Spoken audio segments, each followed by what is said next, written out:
So let it be written. So let it be done. This is Tabletop Terrors. Today we're talking about making your sessions feel the way that you want them to feel. I think as game masters, we fall in love with the session ideas in our head. We get to think about it all week. We get to prep. And then sometimes when we actually play out the session, I know for me, it doesn't feel the way I imagined it. And so my number one tip for this is to get a little more specific. Take that sort of amorphous blob of the ideas and the kind of concepts you have and really quantify some of them. So one of the ways to do this is to define exactly what you mean. It's easy when you're prepping to say, I want this game to feel, kind of scary. Well, that could mean a lot of things. So by defining what you mean as scary, what do you mean as scary? Do you mean you want it to be high tension? Do you mean you want it to feel like the players are constantly facing death?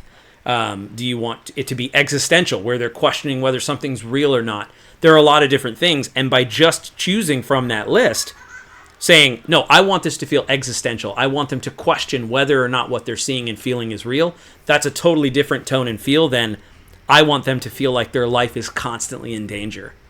Those are two different kinds of scary. But then taking it one step further, figure out what your goal is.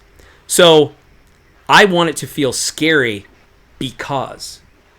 And then if you answer that question, you might find out that your first part maybe wasn't what it should be to achieve your second part, which is really the goal. So if the goal is, you have this group of characters, and for the last couple of sessions, they felt really invincible. They've done really well in combats and so on. So maybe your goal is, you don't want it to feel scary. You want the characters to feel a little more vulnerable, feel their mortality. Now, I would say, well, I don't really want it to feel scary. I want to bring in a threat that is stronger than them to show them that they're not the biggest thing in the world, even though they feel like it at the moment. And by defining my goal, scary wouldn't have been the right thing. And that's where I'm like, man, why doesn't this feel scary to them? It's not because I wanted it to feel scary. It's because by defining the goal, I was able to go back and maybe use a different method. And the more clearly you define your goals, the more you can decide what changes or not to make to achieve that goal. It's important to remember that we accept a lot of things as just fine, if that makes sense. Like HP is like, oh, well, you know what I mean? If somebody gets hit a lot and they have low HP, everybody just kind of imagines they're hurt a little bit, but obviously they can still walk around and talk. But it's important to not really take anything as a given when you are deciding what you do and don't want to happen. In this sense, you can sometimes get a little bit hamstrung by saying, oh, well, I want it to be realistic, so I need everybody to track their ammunition. And then you realize that the actual tracking of the ammunition itself is very unrealistic, even though at some point someone might run out and create an interesting situation. So it's always important to realize that, oh, well, you could come up with a simple way. You as the GM could just decide at one point when to make maximum tension, you just ran out of ammunition. Well, you got the same sort of effect, but you didn't have to have everyone write it down so that maybe at some point something cool happened. And it's just important to remember that you have a lot of leeway when you're trying to make these decisions about your games, and that even the exact written rules or the things that seem like they're the most fun for you, if you're going after a specific goal, keep in mind that none of those things are so sacred that you can't change or fudge them a little bit to potentially make the game even more fun. I think something important to keep in mind as well is that the players buying into your feeling is just as important to the game feeling the right way as it is for you as the GM to be able to set these things up in advance. So, for example, if you're playing a horror game, the players come in and they're just, cracking jokes and making fun of the scary things or whatever. Like, no matter what you do as a GM, that session will never feel scary because the players have not allowed themselves to buy in to the feeling that you're trying to create.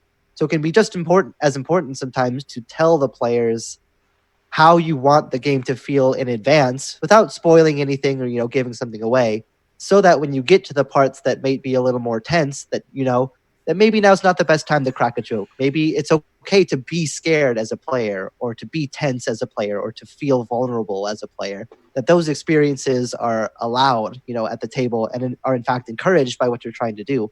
And I think sometimes a great way to get that sort of collective sense is to do what I call like a media collage or like a media reference sheet where you can kind of compile different things that kind of grab at the tone that you want your game to feel like. So if you're running a horror game, maybe grab like 2 horror movies or a horror song or something that you think is going to get the feeling across to the players like, hey, this is kind of how I want this to feel. And then watch it leading up to the game. Or, kind of if you can build these different sorts of media sensations that'll say like, I want this game to feel like this movie or like this TV series that I really like. And there's a lot of that can often translate tone much faster than any linguistic description that you can give to it, because it's a lot easier to kind of take in the feeling rather than like describe the sensation, which I think can be difficult sometimes. Yeah, and I think a huge piece of the recipe that you said that can really be probably one of the most easily overlooked is that sometimes as game masters, we feel like it's our job to cold, flat, no setup, get the players feeling this horror. And it's way better to do what you just said, which is without spoiling anything, you can absolutely say, hey, everyone, I would really love to do some sort of a high tension sort of like horror thing. Put a pin in the fact that your group would already be okay with those kinds of games. But by telling them what your goal is, a lot of times people will try to help you achieve the goal. And they might even have some cool ideas and come up with their own things and think throughout the week of how their character would respond or what they might be afraid of. And that is just a really cool way to get everybody on the same page, because now you're not lifting the horror weight for everyone in the group. It just doesn't work. And it's important to realize that this happens very often, and many people may not realize it, but if you consider, in this case, horror, your favorite horror movie spends most of the time ratcheting up the tension through various ways, not showing you the monster, if there is one in this case, showing you the terrible things that can happen, the jump scares, all of that gets you ready. And like you said, Tim, a horror movie will never cold flat try to suddenly make you scared of a monster. They spend, an hour of the hour and a half movie setting up how scary this concept is.